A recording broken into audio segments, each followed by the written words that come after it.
orações. Vamos estar orando a Deus. Deus abençoe esses cantores, casal maravilhoso, né? Que bênção de Deus, meus filhos, né? São de onde, pastor? Mara Rosa. Rapaz, é minha terra. Leva o nosso abraço ao pastor Eliezer, meu contemporâneo. Fomos jovens junto em Mara Rosa, sacudimos Mara Rosa pelo poder de Deus lá. Foi bênção. Leva o nosso abraço. Vamos estar orando, agradecendo a Deus por tudo. Será a última palavra hoje, né? Já está caminhando para o final, né, pastor Lúcio? Mas à noite vai ter culto, tá bom? Vai ter o culto normal, convido os irmãos, os jovens. Já que vocês estão embalados, irmãos, não vão perder o embalo não, vem à noite também, tá bom? Então nós vamos orar agradecendo a Deus. Vamos orar. Senhor nosso Deus, Pai querido do nosso Senhor e Salvador Jesus Cristo. Pai, nós queremos te agradecer por todos esses momentos, ó Pai, aqui na tua presença, na tua casa, pela vida dos cantores, pregadores, pela vida dos obreiros, o teu povo, pela vida dessa mocidade abençoada. Senhor, neste momento também nós te louvamos pela vida do pastor, teu servo Starley, que o Senhor possa abençoar. Senhor, nós sabemos que o Senhor é o Deus, ó Pai, que está presente em nosso meio. Seja conosco, abençoa, que possamos viver mais um momento, ó Pai, debaixo da tua graça, Senhor, debaixo, Senhor, da tua palavra, possa falar conosco nesta manhã, ó Pai. Nós te pedimos em nome de Jesus. Podemos assentar? Pastor Starley, é com você, meu amado. Não sei se tem outro, se é isso mesmo. Esse aqui mesmo. Aleluia. Meus irmãos, cumprimento a todos com a paz do Senhor. Quantos têm recebido de Deus nesses dias aqui do congresso? Quantos aqui têm visto Deus se manifestar de uma forma poderosa? Eu louvo muito a Deus pela essa oportunidade de estar aqui cultuando com vocês, revendo alguns amigos. Deus abençoe. Fica aqui meu abraço ao pastor Cláudio Nor, recuperação da nossa querida pastora. Fica aqui meus abraços ao pastor Joaquim, presente, igual postei no status ontem das minhas redes sociais. Gente boa demais. Fica aqui minhas considerações sempre ao pastor Lúcio, a sua esposa Belgina. Que Deus abençoe de uma forma poderosa, gloriosa. Faço menção ainda do pastor Juvenildo. Pastor Juvenildo, pastor dirigente da congregação da Vila Planaltina, acho que é isso mesmo, que tem sido sempre um pai. Toda vez que eu venho para cá, eu particularmente gosto de ficar lá com ele, muito aprender com ele. Enfim, o campo de Porangatu é uma bênção. Amém? Quero convidá-los a ficar de pé. E aí que eu vou pedir sobre a orientação do Espírito, Não ande, a não ser que você estiver com diarreia. Vou pedir para que você fique atento à última ministração. Eu estava preocupado a respeito do que falar nessa manhã, mas como Deus usou, como tem usado a vários cantores, a dupla que cantou agora, eles trouxeram um recado de Deus para mim, e eu entendo que a partir de agora eu tenho um recado de Deus para trazer para a igreja, e eu vou pedir para que você se concentre. Starley, mas eu sou hiperativo, dá um jeito. Starley, mas eu tenho déficit de atenção, concentra. Se for o caso, dá uns tapinhas no rosto assim, mas não desfoque da mensagem. Amém? Amém, amém, amém? Não ande, entre para dentro da igreja, sente e acabou. Daqui a pouco já estou terminando. Oséias, capítulo de número 6, o versículo de número 3.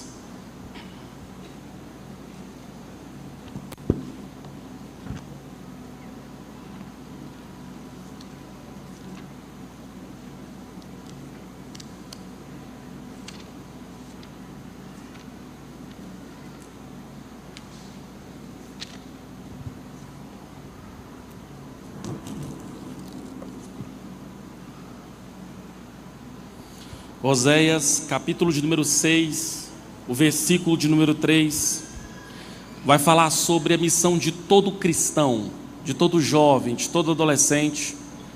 E eu quero que você se concentre bem sobre esse versículo. Vamos ler o verso 3, apenas a parte A. A Bíblia diz assim: então conheçamos e prossigamos em conhecer ao Senhor. Eu vou contar até 3, e no 3, toda a igreja vai declarar esse versículo. Não pode ser aquela leitura fraca, medíocre. quebrada, precisa ser uma leitura com uma missão de vida. 1, 2, 3.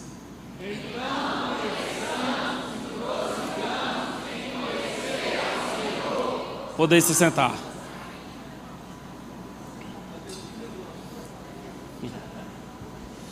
Só a parte A. Queridos, eu estava hoje aprendendo um pouco com o Albert dos adolescentes.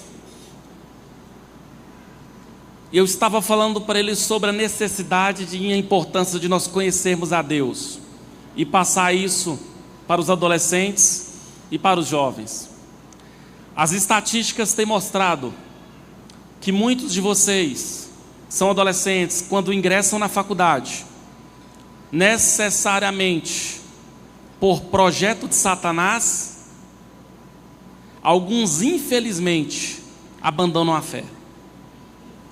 Muitos professores, colegas meus de trabalho, com conteúdo secularista, com conteúdo socialista e com conteúdo ateísta, têm desvirtuado muitos crentes a respeito da sua fé cristã.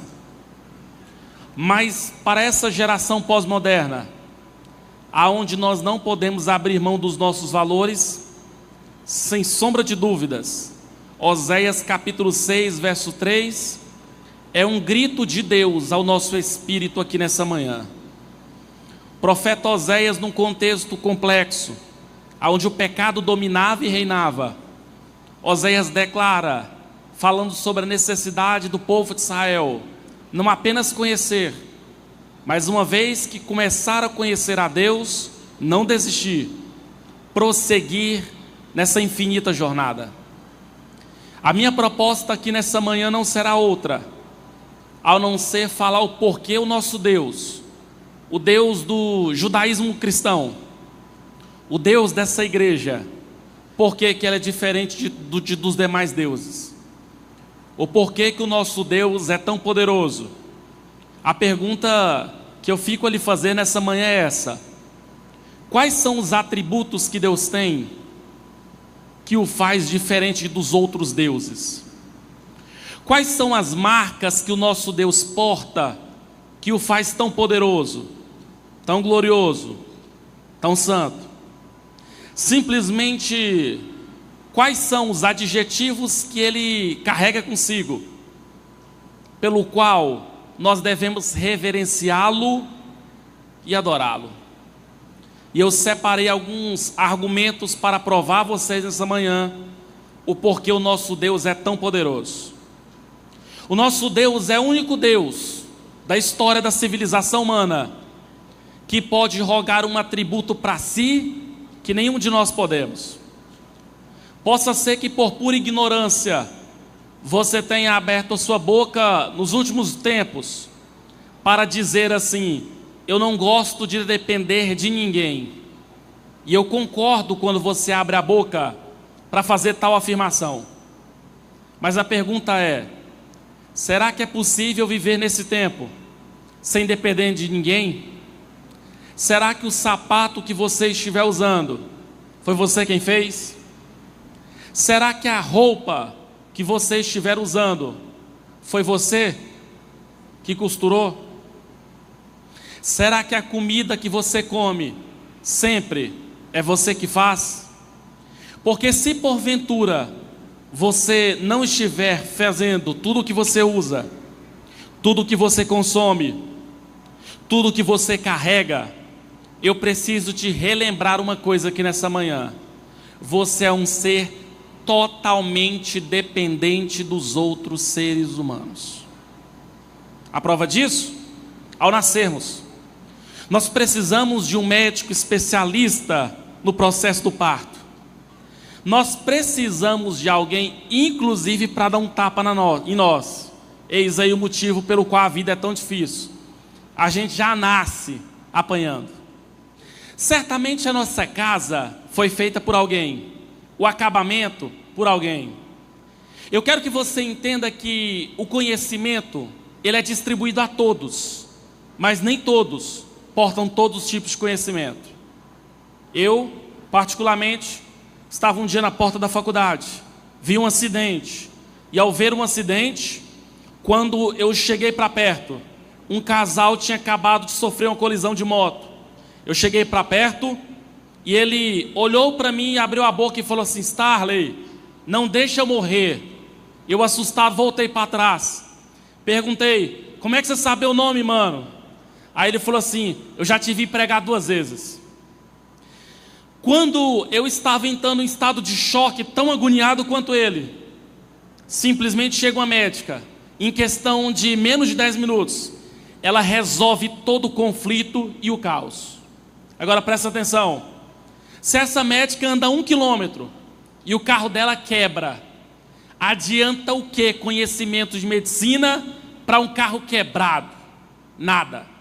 Sabe o que eu quero que você entenda? Ela precisaria de alguém. É isso que eu quero que você compreenda nessa manhã. Goste ou não, você é alguém totalmente dependente de outra pessoa. Porém, e o nosso Deus? Ele depende de quem?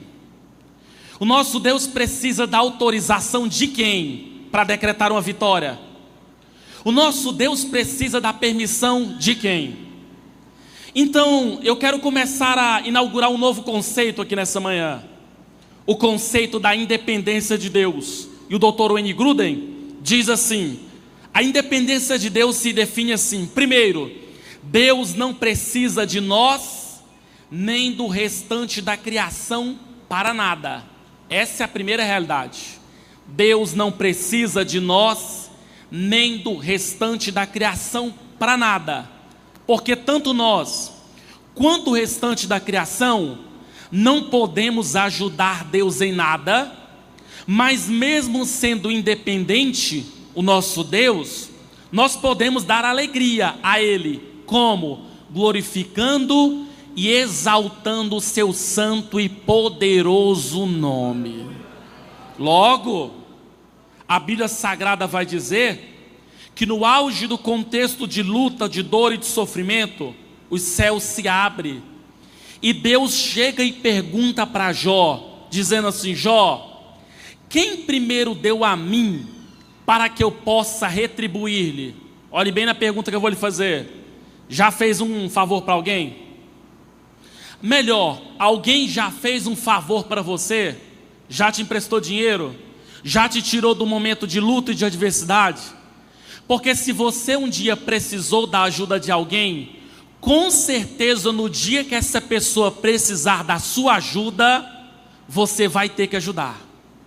Com certeza no dia que você precisar, que essa pessoa precisar que você abra uma porta, ela te ajudou, ela te honrou, ela te colocou dentro da casa quando você precisava, ela abriu a porta, fez um contato. Agora presta atenção, olha o que é que Deus pergunta para Jó. Jó, quem um dia fez um favor para mim, que eu preciso retribuir essa pessoa?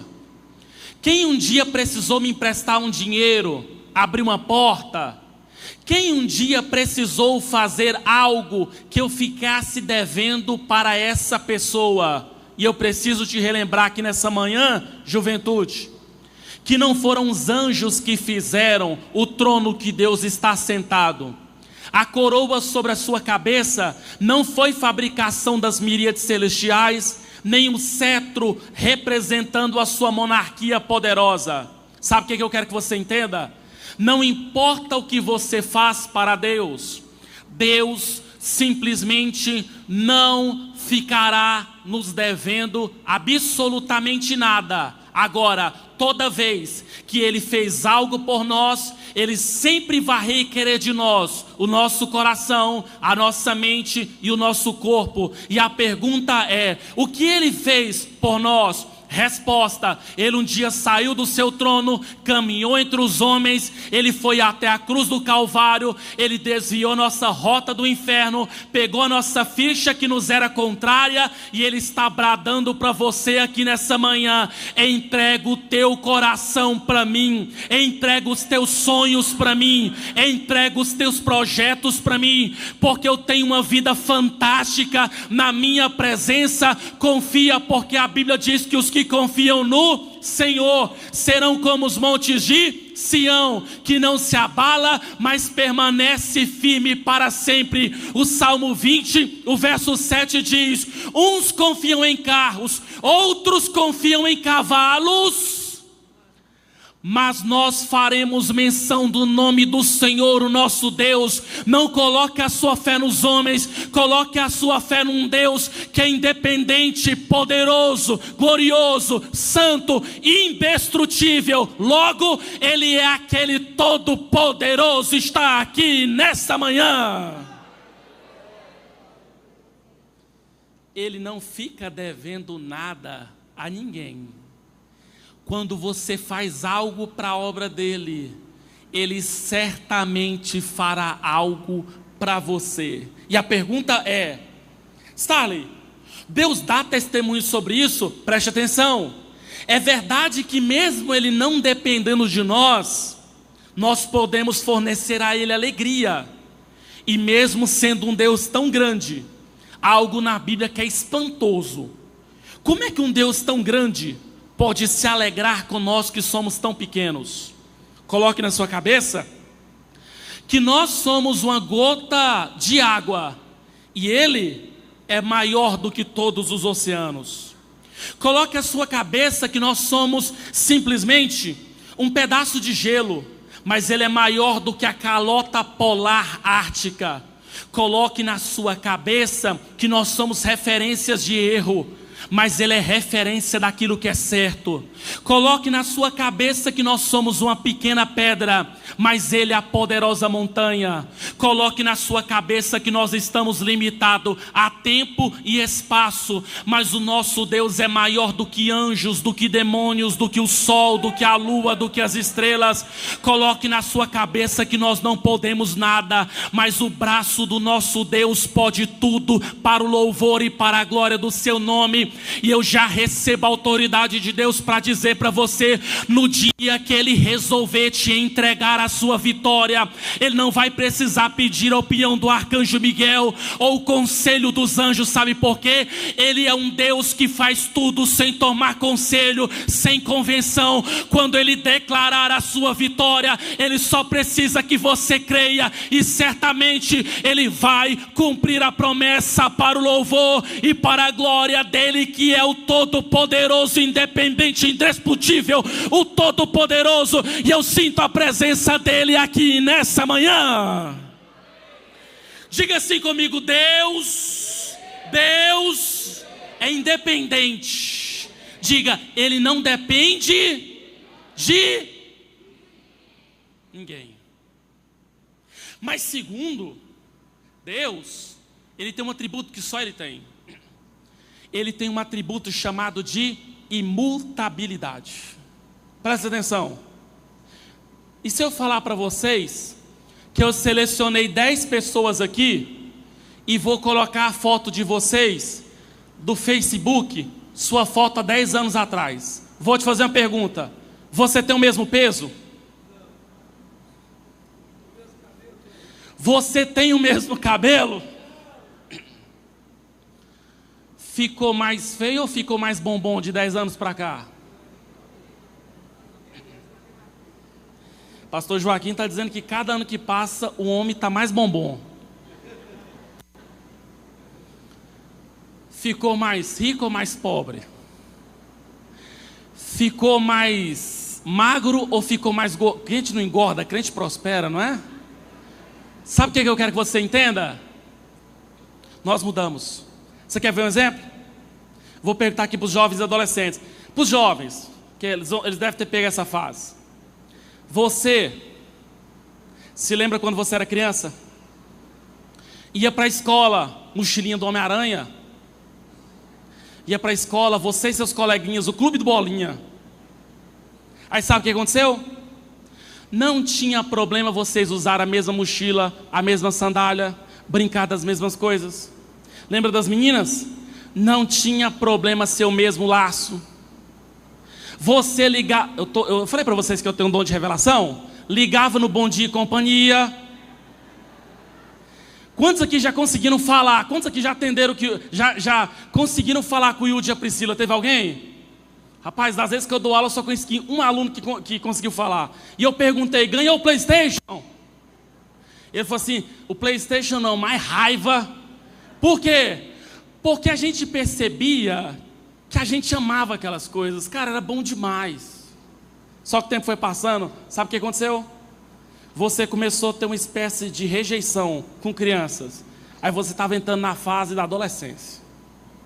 E a adolescência é algo interessante, porque enquanto crianças, eles amam ser iguais.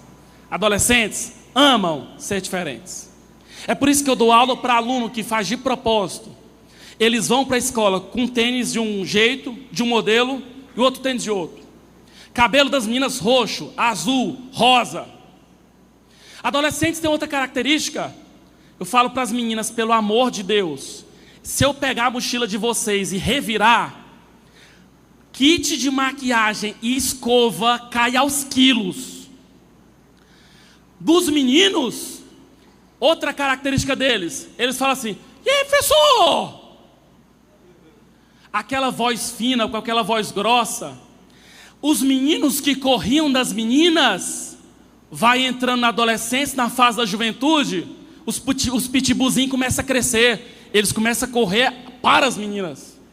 Sabe por quê? Está mudando. Literalmente, estão mudando. E aí que você entra na fase da juventude. E aí que para quem é jovens, ama uma palavra mágica, chamado boleto pago. Boleto pago é impressionante, tanto que alegra minha alma. Quantos aqui são alegres com boleto pago? Você percebeu? Os adolescentes sabem nem o que é isso, cara. Sabe por quê? Nós, seres humanos, nós mudamos.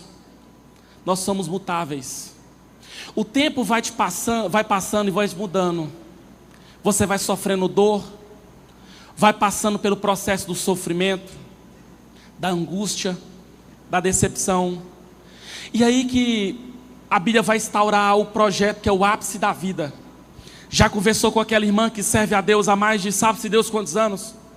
Você chega com um problema desse tamanho, ela coloca o problema desse tamanho. Sabe por quê? Porque tudo que nós não vivemos, ela já viveu. E tudo que estamos vivendo, além dela ter conseguido superar, ela tem a palavra certa para dizer para você. Sabe por quê? Porque nós mudamos. Posso colocar sua foto 10 anos atrás? Posso? Então não vou colocar não. Agora presta atenção na pergunta que eu vou lhe fazer aqui nessa manhã. E se eu colocasse uma foto de Deus há 2000 anos atrás? Ia mudar o quê? Responde para mim, ia mudar o quê? Sabe por quê? Porque a imutabilidade de Deus se define assim.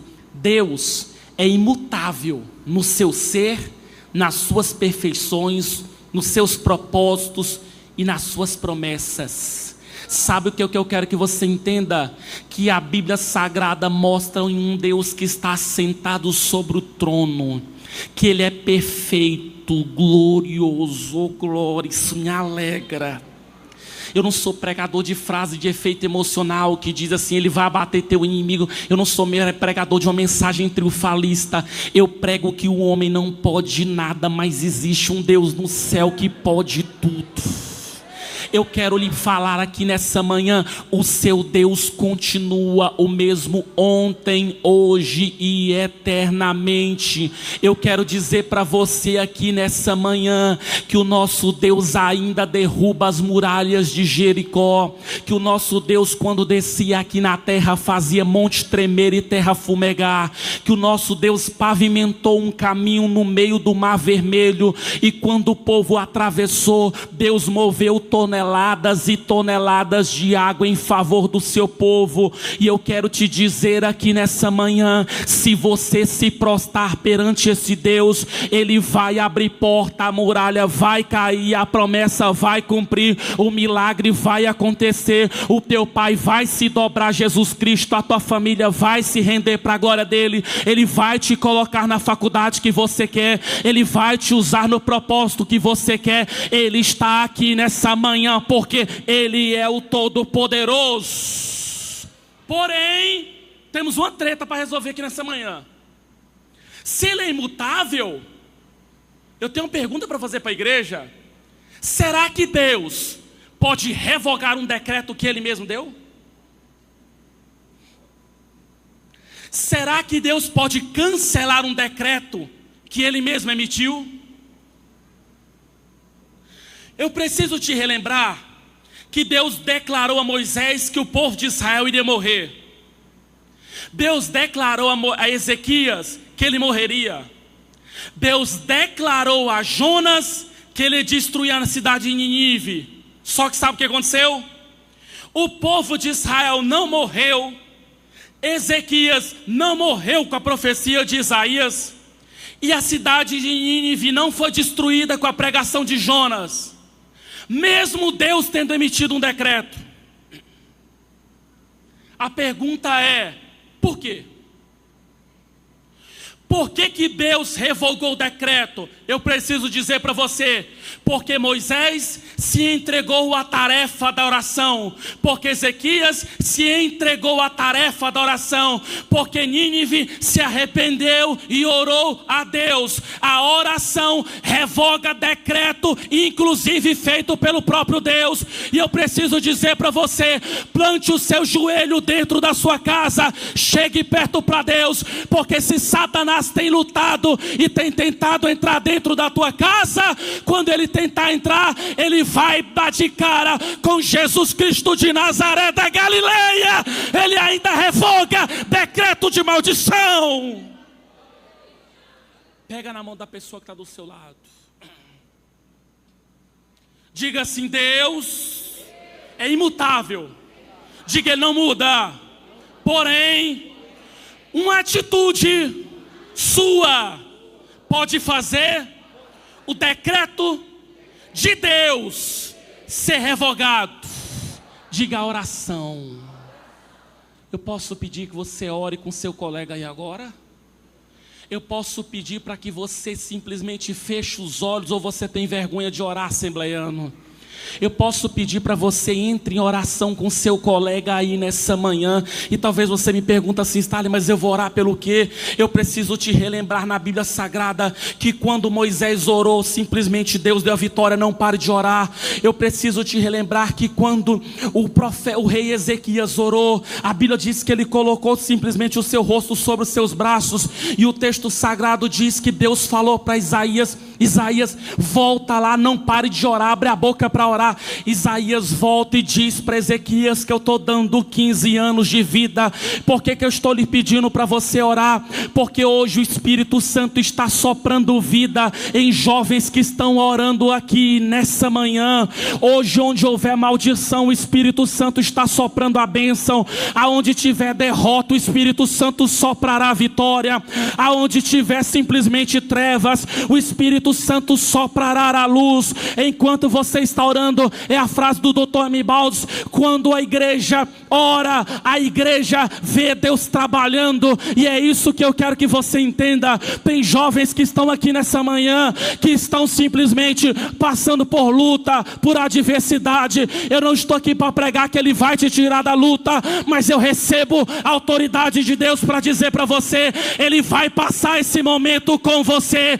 Ele vai passar esse momento com você. Aquele que é imutável, aquele que é poderoso, estenderá as mãos para a sua vida e você vai ver a ação dele. Diga glória a Deus. Repita comigo: Ele é independente. Mais alto: Ele é independente. Diga assim comigo: Ele é imutável. Mas diga assim comigo: Ele é eterno. Sabe por quê? Meus alunos me perguntam assim: professor, Quem criou a Deus? Quem criou Deus? Sabe o que eu quero que você entenda? Olhe bem para cá. Deus, Ele não tem um relógio igual ao meu, e nem igual ao seu. Porque Deus tem um atributo que Hades não tinha, que Zeus não tem. Ele tem um atributo que os deuses da mitologia grega não têm. Ele tem um atributo que as religiões afro não têm. Ele tem um atributo que as religiões europeias não têm, que os antigos deuses da Babilônia e do Império Medo-Persa não têm. Sabe qual? Ele é eterno. Agora presta atenção. A eternidade de Deus se define assim: Deus não tem princípio. Olha bem para cá que você precisa entender isso. Deus não tem começo. Repita comigo: Deus não tem começo. Diga: Deus não tem sucessão de momentos. Agora presta atenção e repita assim: porém, Ele percebe tudo com igual realismo e com nitidez. Você vai precisar projetar sua mente no que eu vou te falar. Nós estamos em qual tempo? Passado, presente ou futuro? Passado, presente ou futuro? Vou perguntar para você: o livro de Gênesis está no passado, presente ou futuro? O livro de Apocalipse, passado, presente ou futuro? Futuro. Agora olha para cá. Deus, Ele é assim. Ele está vendo a linha do tempo da civilização humana. E nesse exato momento que Ele está vendo você, porque Ele está vendo você aqui nessa manhã, Ele está também vendo o ser humano cair diante de Deus lá no Jardim do Éden. E nesse exato momento também Ele está vendo o arrebatamento da igreja acontecer. Com a mesma nitidez que Ele vê o presente, é a mesma clareza que Ele está vendo agora o passado, e a mesma clareza que Ele também está vendo o futuro. Sabe por quê? Porque o nosso Deus é tão grande que Ele é eterno, e é por isso que o Salmo 90, o versículo 2 diz assim: antes que os montes nascessem e a terra se formassem, o planeta, de eternidade a eternidade, de eternidade a eternidade, de eternidade a eternidade, o Senhor continuará sentado sobre o trono, sendo adorado por anjos, serafins e querubins. Sabe o que eu quero que você entenda? Hades tinha começo.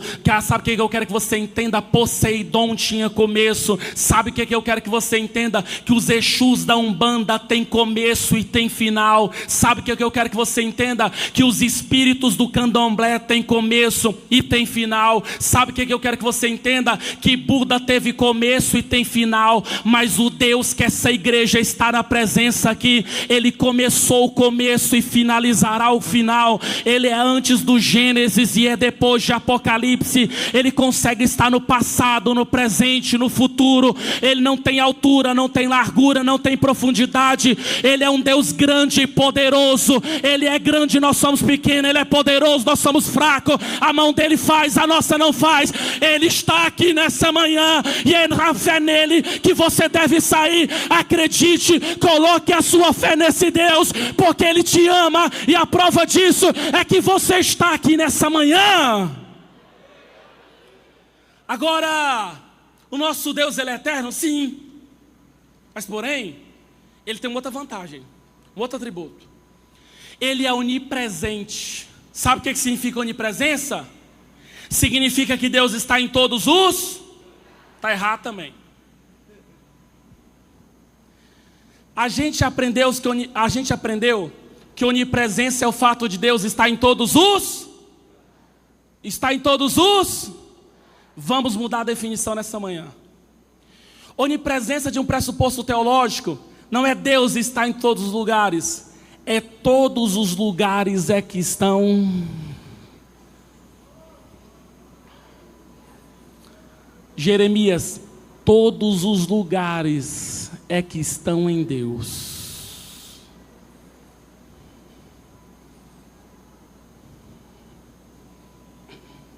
A onipresença de Deus se define assim: Deus não tem tamanho. E se eu lhe perguntar a sua altura? Você é alto? Você é baixinha? Alpinista de meio fio? Salva-vida de aquário? Toco de amarrar jegue? Qual é a sua altura? Alguns são mais altos, a altura do pastor Lúcio. Outros são mais baixos. Cadê o Marcos? A altura do Marcos, rapaz também acompanhando. Alguns são mais altos, outros são mais baixos. Agora preste atenção no exemplo que eu vou pedir para você pensar. Imagine só que você é médico ou médica. E imagine só que o próprio Deus vem nas asas de um querubim e vai até seu consultório. E você já foi no médico que você precisou preencher seu peso, sua altura? Imagine só que você pega uma ficha técnica e você olhe para ele sentado sobre o seu consultório e você pergunta assim: Senhor, quantos metros o Senhor tem?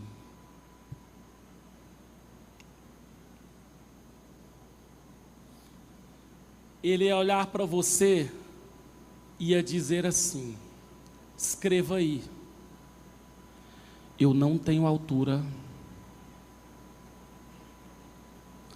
eu não tenho largura, eu não tenho profundidade, as nuvens são poeira dos meus pés, e eu preciso dizer para você que você é só um ser humano no meio dessa cidade, que com mais 245, totalizando 246 municípios, pertence ao estado de Goiás, que com outros estados pertence ao Brasil, que com outros países pertence à terça parte do continente americano, que com mais 2 partes formam o continente americano, que com outros continentes formam um planeta, que com outros planetas formam um sistema, que com aglomerado de sistemas formam uma galáxia, e o telescópio Hubble, o telescópio da NASA, diz que existem 2 bilhões de galáxias, e há quem diga que pode chegar a 4 bilhões de galáxias, e o Deus que está aqui nessa manhã está dizendo: eu tenho todas as galáxias na palma das minhas.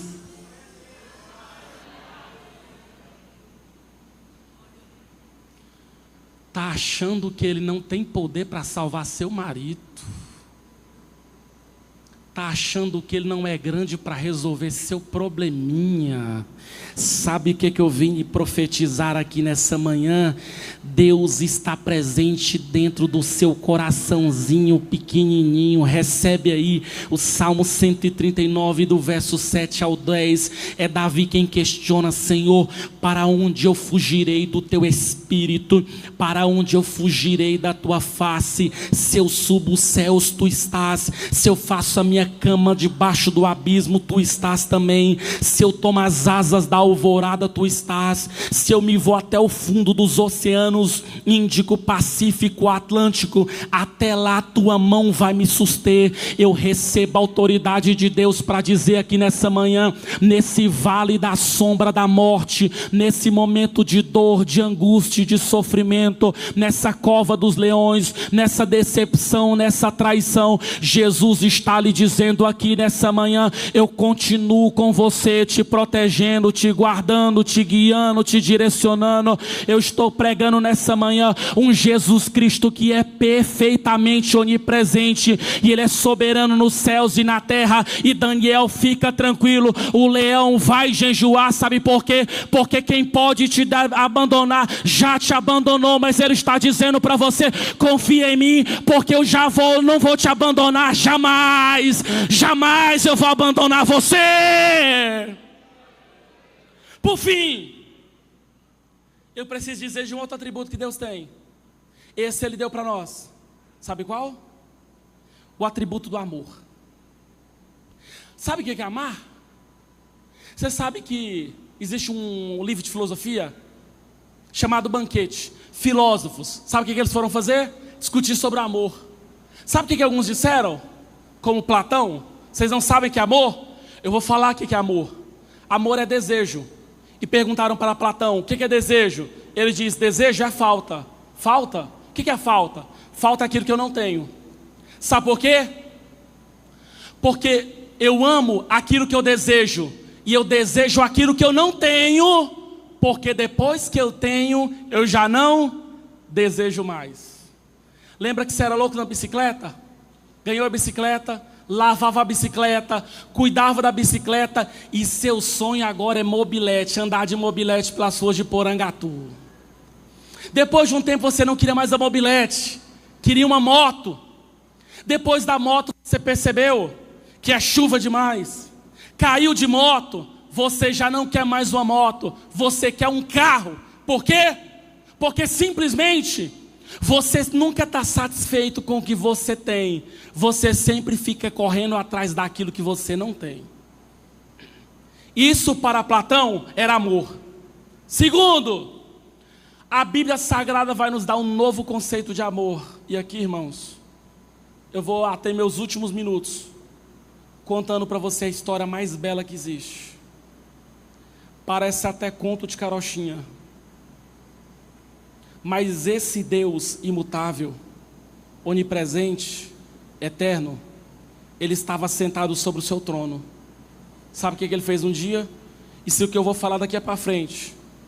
Simplesmente não mover seu coração. Então está na hora de aceitar Jesus de novo. Ele um dia veio aqui na terra. E aí que nós temos algumas perguntas.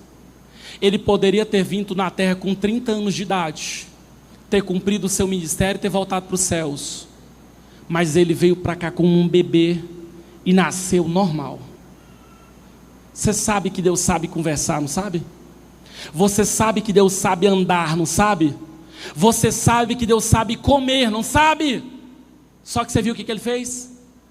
Ele foi tão humilde, mas tão humilde, que Ele, sabendo de tudo isso, Ele permitiu a sua criatura o ensiná-lo a comer, o ensiná-lo a andar. Maria pegou nos braços o próprio Deus.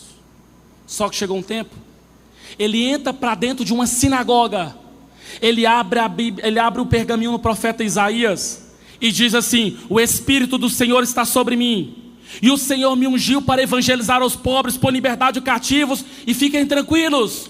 Essa profecia acabou de acontecer bem diante dos olhos de vocês. Ele sai dali apedrejado, e a pergunta é: o que ele vai fazer? Resposta: ele vai elaborar o projeto para te salvar. Aí a pergunta que eu quero te fazer nessa manhã é essa: imagina só se você tivesse andado com ele. Aliás, faz o seguinte: imagina daqui para frente que você é um dos apóstolos. Qual deles você queria ser, hein? Cargo de João é o mais ocupado. Ninguém quer ser Judas. Mas sabe o que aconteceu? Imagina que você, sendo um dos apóstolos, ele olha para você e fala assim: ó, entre dentro do barco, atravesse o barco, e eu vou esperar vocês do lado de lá. Aí pela madrugada, sabe o que você percebe? O vento e o mar estão açoitando o barco. Você entra em estado de desespero, e você procura ele. Sabe o que ele está fazendo? Sabe o que ele está fazendo? Ele está à dor. Ele está à dor. Aí você chega nele e fala assim: Jesus, não te importa com que nós pereçamos? Ele se levanta, presta atenção aqui. Ele se levanta. Ele não se levanta desequilibrado, ele não se levanta angustiado, ele não se levanta desanimado. Ele só se levanta, vai para a ponta do barco. Ele levanta a mão direita, ele levanta a mão esquerda, e ali nós temos um dos textos mais raros da Bíblia. Porque eu vi ele conversar com demônios, eu vi ele conversar com seres humanos, e eu vi na Bíblia ele conversar com os anjos, mas eu nunca vi ele conversar com os elementos da natureza. E ele abre a boca e diz assim: vento, mar, é uma ordem, aquieta-te.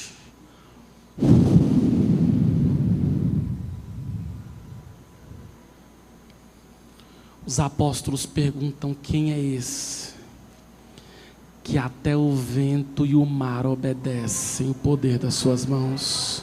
Levante suas duas mãos aqui nessa manhã.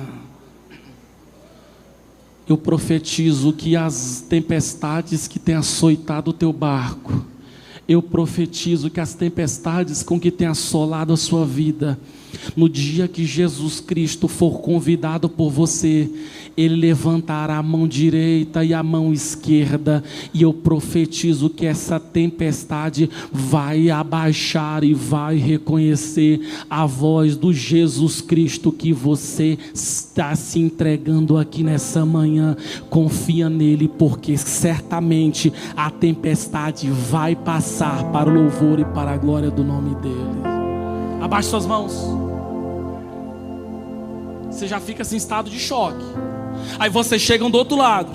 Sabe o que vai acontecer? Sai um jovem. Sabe onde é que ele morava? Resposta: no cemitério. Sabe o que ele fazia? Comia carne em estado de putrefação humana. Ele morava no cemitério e comia carne de cadáveres. Quando ele vê que Jesus está chegando com a comitiva da alegria, o jovem chega nele e os demônios assumem o corpo do jovem. Presta atenção aqui, pelo amor de Deus. Assumem o corpo do jovem. E ali nós temos um outro texto. Nós temos Deus conversando com demônios. E aí onde vem outra pergunta. Na época da sala de aula na faculdade de teologia, o professor fez uma pergunta que eu fiquei chocado. Ele perguntou assim: por que no Antigo Testamento quase não há manifestação de demônios? E por que no Novo Testamento a manifestação de demônios é toda hora, toda hora, toda hora? E esse texto ele usou para explicar por quê. No Novo Testamento, igreja, esse Deus que eu preguei aqui, Ele saiu do trono, Ele está caminhando aqui na terra, e por onde Ele vai passando, os espíritos malignos vão ficando agitados, e quando Ele pisa o pé naquela terra, os demônios entram em estado de alvoroço. Jesus olha para os demônios e perguntam: quem vocês são? E eles perguntam assim: Senhor, vieste nos atormentar? Aí eu pergunto para você: o que é que a luz estava fazendo nas trevas? Resposta: estava a tormento. Estava a tormento. Estava a tormento. Eu profetizo que Jesus vai entrar na sua casa aqui nessa manhã. E quando Ele chegar, meu companheiro, eu convido você a se preparar, porque toda fagulha de trevas vai bater em retirada. Porque quando a luz chega, as trevas vão embora. E eu profetizo que Ele vai entrar no seu coração. E depois que Ele entrar, milagres vão acontecer. Não se esqueça, você é um dos apóstolos. Aí você está vendo, sabe o quê? Um homem chamado Jairo. Você está vendo a cena. Ele chega para Jesus e fala assim: Senhor, tem como o Senhor ir lá na minha casa? Porque a minha filha está moribunda, ela está quase morrendo. Jesus se levanta, vai. No meio do caminho ele cura uma mulher.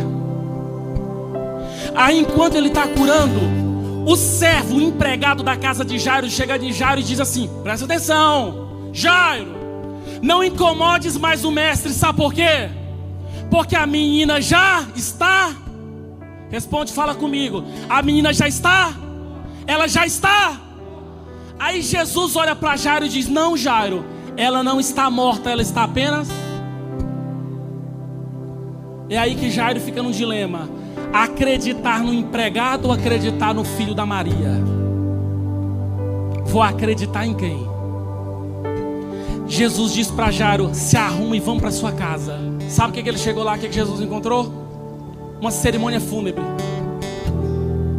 Aí Jairo chega, ouve da boca de Jesus: me leva até o quarto da menina. Irmãos, eu sinto que ele está passeando dessa manhã aqui. Me leva até o quarto da menina. E ele simplesmente vai. E dos 12, da comitiva de alegria, ele seleciona 3. Quem foram os 3 que ele levou? Quem foram os 3? Pedro, Tiago e no barquinho. Aí sabe o que acontece? Eles entram, 5 homens, o Pai, Jesus e 3 apóstolos.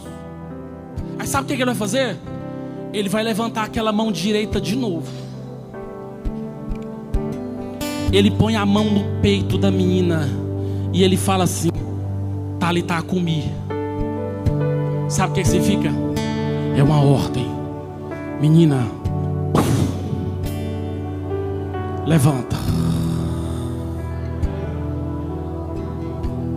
Não tinha mais mucosa na língua da menina, não tinha líquido lacrimal. O coração dela já estava parado, mas na hora que ele colocou a mão, o coração...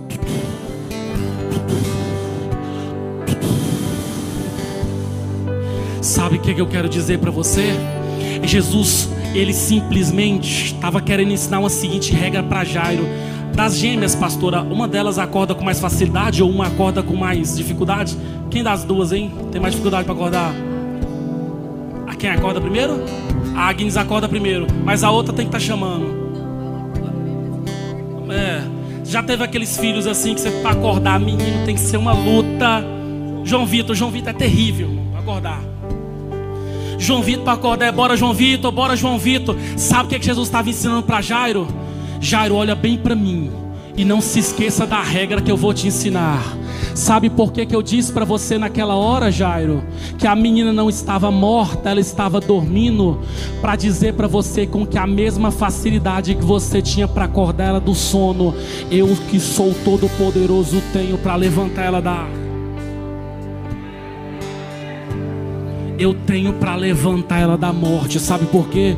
Eu sou aquele que mato a morte. A morte, toda vez que ela cruza o meu caminho, ela bate em retirada. Porque quando a vida chega, a morte vai ter que se deslocar, porque ela teme de medo. Esse é o brado da igreja. Ó morte, onde está a vitória? Ó inferno, onde está o teu aguilhão? Sabe qual que é o brado da igreja? Nosso Jesus venceu a morte, e um dia nós vamos morrer, mas nós vamos ressuscitar nos braços daquele que fez os céus e a terra. Quantos têm essa esperança? Aí eu vou caminhar pro final. Aí você sai de lá, aí chega um amigo falando assim: mestre, pelo amor de Deus. Sabe Jairo, teu amigo? Tem como o senhor lá vê-lo? Sabe o que aconteceu com Jairo? A morte pegou ele também. Sabe quanto tempo Jesus demora? Sabe por quê? Porque uma crença judaica da época acreditava que até 3 dias a alma ficava vagando ao redor do corpo. Sabe quantos dias Jesus espera? 4. Sabe o que eu quero que você entenda? Esse ditado que diz que ele tarda, mas não falha, é mentira. Ele chega no tempo certo, na hora exata, no ponto exato. E quando ele chegar na sua vida, é o tempo que ele vai usar para te dar a vitória e fazer o seu milagre. Aí ele chega na beira da aldeia. Quando ele chega na beira da aldeia, a irmã fala: ô Senhor, se o Senhor estivesse aqui, com certeza a morte tinha ó. Aí Jesus olha para ela e diz assim: não temas, porque eu sou a ressurreição e a... Eu sou a ressurreição e a... A gente já está indo para o almoço, aguenta as pontas. Aí ela fala assim: Senhor, mas eu sei que ele vai ressuscitar. Me leva até o túmulo. Fique de pé.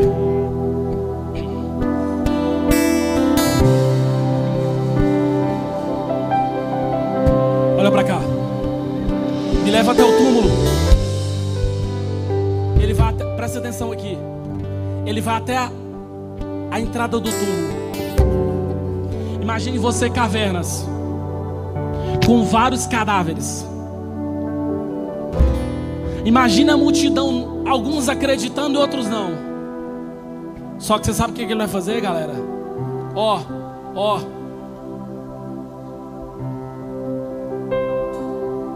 Ele ora ao Pai. E depois de orar ao Pai, ele abre a boca e diz assim: Lázaro. Me perguntaram os meus alunos, eu dando aula de Novo Testamento: professor, por que ele chama Lázaro? Ele poderia ter dito assim: ei, ressuscita. Por que ele chama Lázaro? Sabe por quê? Porque se ele abrir a boca para dizer assim, ressuscita, sabe o que ia acontecer? Todos os cadáveres iam sair na mesma hora. Mas ele abre a boca e diz: Lázaro, essa é uma ordem só para você, porque aqui eu tenho uma mulher que está clamando. Eu resolvi atender o pedido da sua irmã. Lázaro, é uma ordem, vem para fora. Morte, bate em retirada, porque o dono da vida chegou. Sabe o que eu quero que você entenda? Esse mesmo Jesus, ele está aqui passeando com seu Espírito nessa manhã. Oh Espírito de Deus, eu quero convidar você a orar aqui nessa manhã para o louvor e para a glória do nome dele. Eu quero finalizar esse congresso da Almadep em oração, clamando a Deus com você.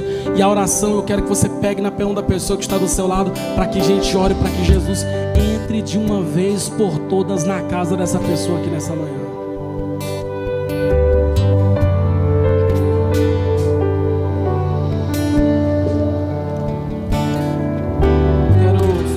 Dois avisos. Muitas pessoas foram comprar a Bíblia ontem, não foi possível por causa que a maquininha estava descarregada, mas a maquininha está hoje a vento e popa. Está na hora de nós conhecermos a palavra de Deus, uma geração que prega mais Bíblia, que estuda mais a Bíblia, que é orientado mais pela palavra, e todas essas Bíblias vão estar à sua disposição ali, passe ali. E depois da oração, eu evito fazer pedidos ao Lúcio, mas hoje eu vou pedir. Com a bênção dele, do pastor Joaquim, eu quero pedir para a gente gravar um vídeo com toda a Almadep. Posso? A gente vai gravar um vídeo com toda a Almadep. E eu quero pedir para os jovens, adolescentes, para eles sentarem nos primeiros bancos aqui, que vai ser um vídeo glorioso. Mas antes eu quero orar. Não estou te convidando você a rodar, não estou te convidando você a pular, estou convidando você a abrir a boca e orar a Jesus Cristo, porque Ele está aqui nessa manhã. Oh Espírito Santo de Deus, oh Jesus amado, eu estou pedindo a Ti, Senhor, entra nessa igreja, Senhor, aqui nessa manhã. Oh Espírito Santo de Deus,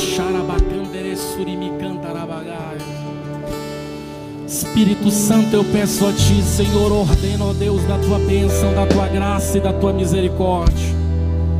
Espírito Santo, eu peço a Ti, Senhor, ministra, ó Deus, da Tua graça, do Teu poder e da Tua glória. Deixa eu ver quem está orando aqui nessa manhã e está clamando, porque eu sei do que eu estou lhe dizendo. Jesus Cristo disse à igreja de Éfeso, de Esmirna, de Pérgamo, de Tiatira, de Sardes, de Filadélfia e Laodiceia: e eis que eu estou passeando no meio da igreja, e eis que eu estou passeando no meio da igreja. Jesus está passeando no meio dessa igreja aqui nessa manhã. Eu sei o que eu estou dizendo, eu não estou pregando a mensagem triunfalista. O que eu estou dizendo para você é: confie menos em você e se entregue mais a Ele. Confie menos no seu braço e confie no braço dele. Sabe por quê? Porque daqui para frente o Senhor pelejará por vós e vós calareis, diz o Senhor dos exércitos. Olha para cá, vou falar o que Deus mandou falar aqui. Volta a pregar, mas é correndo, viu, jovens? Tem jovem aqui com chamada para o ministério. Volta a pregar, volta a cantar, volta a liderar, que eu preciso falar o que não é papo de calvinista. Chamada só é ponto de ida, não é ponto de volta. Uma vez que Deus te colocou no trilho do ministério, só tem ponto para ir, não tem como voltar mais. Sabe o que eu quero que você entenda? Se você é chamado por Deus, se somos chamados por Deus, Ele não respeitará mais o nosso livre-arbítrio. Ele não vai respeitar. Como assim, Starley? Me mostra Deus respeitando o livre-arbítrio de Ezequiel lá na Babilônia. Senhor, eu não vou profetizar. Como é que é? Tu profetizarás as minhas palavras, quer você queira ou não, quer esse povo ouça ou não ouça, tu profetizarás, porque eu que sou poderoso mando em você que não pode nada. Me mostra Deus respeitando o livre-arbítrio de Jeremias. Senhor, eu não só posso profetizar, eu sou apenas uma criança. Sabe aquela, mas quem sou eu? Deus está dizendo: Jeremias, o que você está vendo? Vara de amendoeiras. Jeremias, eis que eu trabalho para cumprir a minha palavra na tua boca. E é isso que Ele está dizendo. Ele vai honrar tua liderança, Ele vai honrar teu pastoreio, Ele vai honrar tuas pregações. Vamos botar para fritar, para tocar mesmo, fica com dó não. Me mostra Deus respeitando o livre-arbítrio de Jonas. Ei Jonas, vai a Nínive pregar, como é que é? Parece que eu ouvi dizer que você não quer ir. Jonas, você vai. Ou você vai por bem, ou você vai por mal, ou você vai sobre um navio, ou você vai dentro da barriga de um peixe, ou você vai cheirando a tchu-on-tchu, ou você vai fedendo a fapo de peixe. Mas eu, o Senhor, não ouço não de quem eu criei, levantei, separei, projetei. Eu quero dizer para você, Jonas, essa chamada que Deus colocou no teu coração, ou tu vai por bem, ou vai por mal, ou vai debaixo de aplauso, ou vai debaixo de crítica, ou vai simplesmente dentro de um ventre de peixe, ou vai por cima de um navio, vai cheirando a perfume, ou vai fedendo a peixe. Mas o propósito, a promessa que Ele escolheu para você, vai cumprir para o louvor e para a glória dele.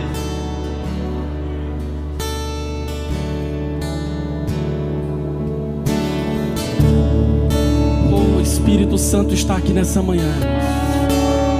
O Espírito de Deus está aqui nessa manhã. Eu não sei se você está conseguindo perceber, mas o Espírito de Deus está chacoalhando pessoas aqui na manhã. Está dizendo: volta a pregar, moça, volta a pregar. Eu te escolhi no ventre da tua mãe. Volta a pregar, volta a liderar, volta a cantar, volta a pastorear, volta a aconselhar, volta a liderar, volta.